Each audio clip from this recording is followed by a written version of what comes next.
Halo, Assalamualaikum warahmatullahi wabarakatuh teman-teman semua. Perkenalkan, nama saya Siva Nur Agustin, NIM 18107030343. Dalam video ini, saya akan menjelaskan mengenai teknik presentasi periklanan untuk memenuhi tugas ujian akhir semester genap tahun 2020-2021. Pada teknik presentasi periklanan, yang terpenting adalah strategi berbicara. Di sini saya akan menjelaskan beberapa trik berbicara.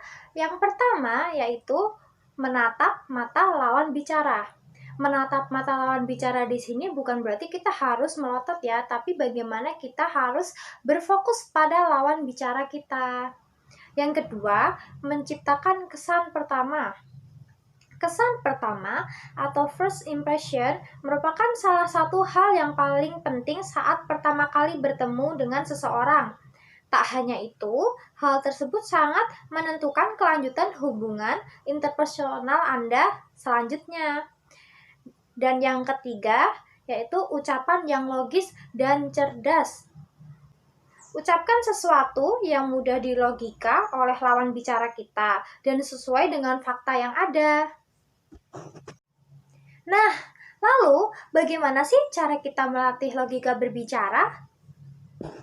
Yang pertama, gunakan kata-kata sederhana.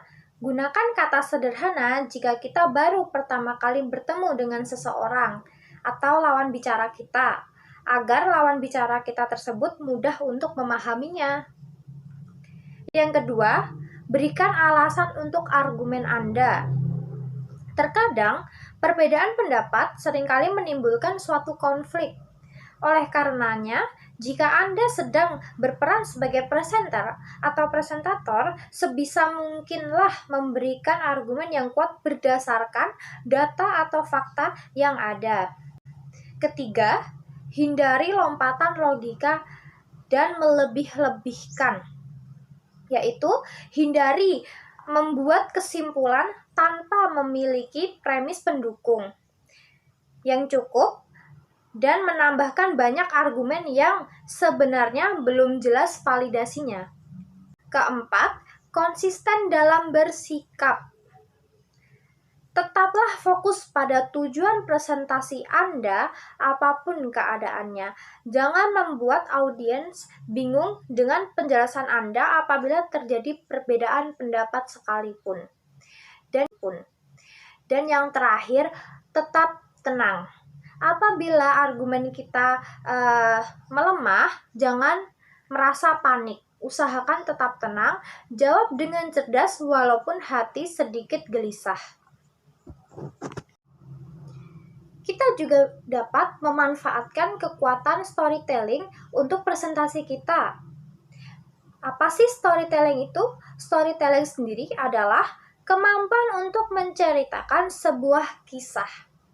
Storytelling merupakan salah satu cara yang cukup efektif yang sudah lama digunakan untuk presentasi karena dapat membangun sisi emosional audiens yang mendengarkannya. Lalu, pada strategi berbicara, bagaimana sih cara kita menghadapi rasa takut ketika tampil di depan umum? Kita harus memberikan energi positif dalam diri kita bahwa kita itu berani berbicara. Berikut ini saya akan memberikan beberapa tips untuk kalian yang masih merasa mengalami nervous atau demam panggung. Yang pertama, berusahalah mengubah rasa malu atau takut menjadi rasa penasaran untuk mencoba. Yang kedua, berbicaralah dengan menggunakan gaya Anda sendiri untuk menciptakan ciri khas pada diri Anda sebagai seorang presenter. Dan yang ketiga, lakukanlah persiapan presentasi Anda dari jauh hari sebelumnya. Salah satunya dengan melakukan latihan berbicara sebelum presentasi dimulai. Hal tersebut dapat meminimalisir rasa takut dan grogi saat presentasi dilakukan. Dalam strategi berbicara pula, kita dapat menggunakan unsur nonverbal, yaitu dengan menunjukkan bahasa tubuh atau penampilan yang mencuri perhatian. Perkembangan zaman saat ini pula juga bisa kita manfaatkan untuk menunjang presentasi kita agar menjadi lebih baik. Karena saat ini banyak sekali segala fasilitas yang dapat kita gunakan seperti internet yang memudahkan kita untuk mencari materi presentasi. Lalu sound system, proyektor, dan pointer yang dapat kita gunakan sebagai alat pendukung presentasi.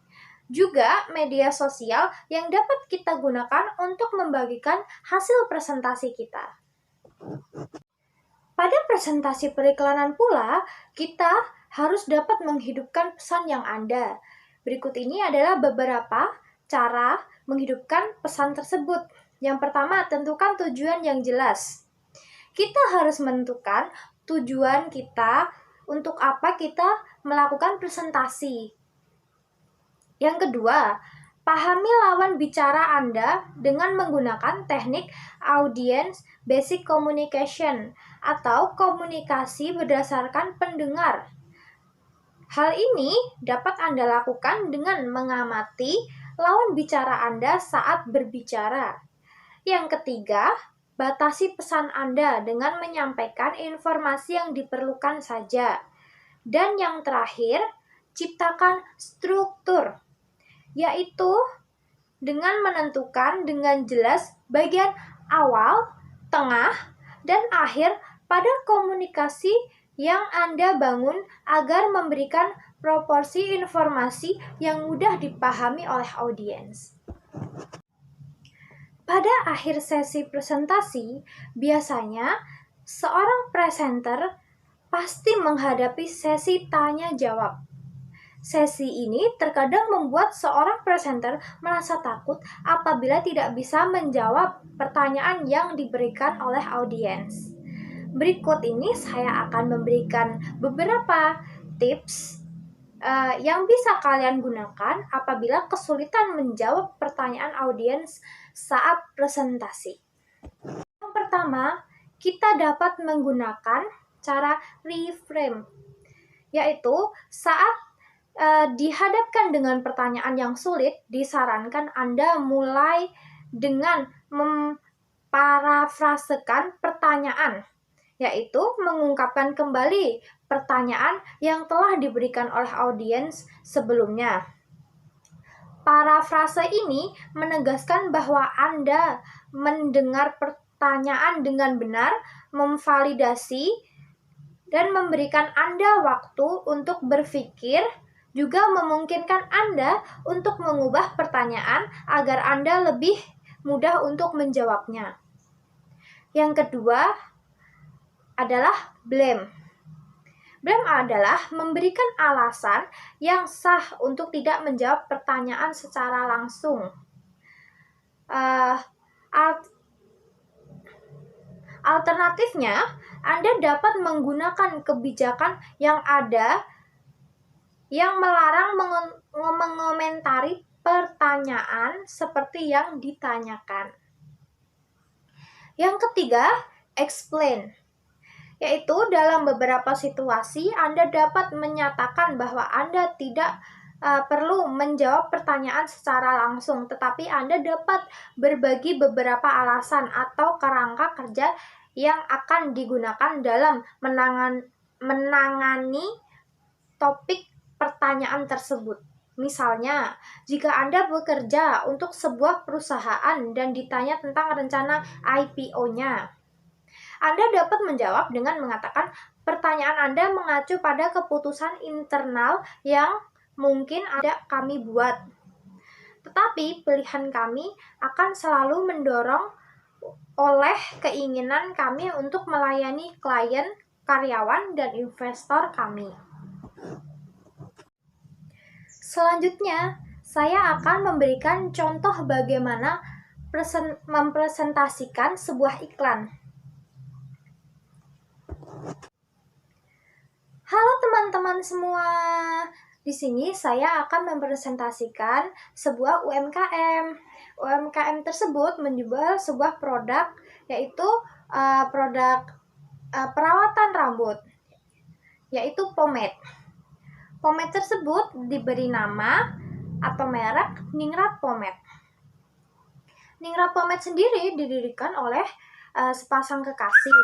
Ownernya yang saya tahu bernama Alfi Rohmatunisa. Pomade ini sudah ada sejak 2018 hingga saat ini loh. Ningrat Pomade ini memiliki 4 macam varian yang semuanya merupakan best seller, yaitu varian original, varian kopi, varian bubblegum, dan varian strawberry. Pomade ini menggunakan bahan alami ya. Bahan dasarnya adalah minyak kelapa.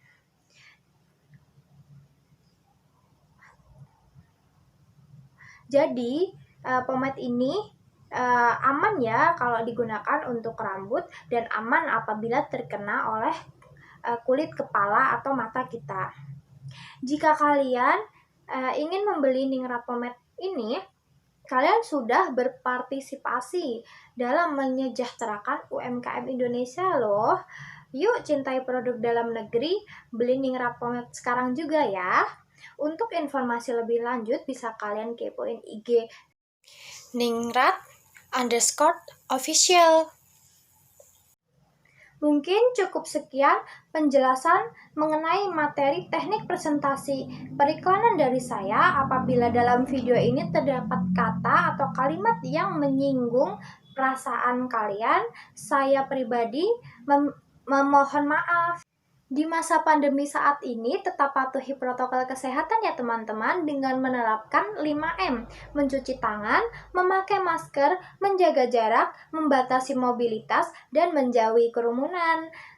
Akhirul kalam dari saya, wassalamualaikum warahmatullahi wabarakatuh.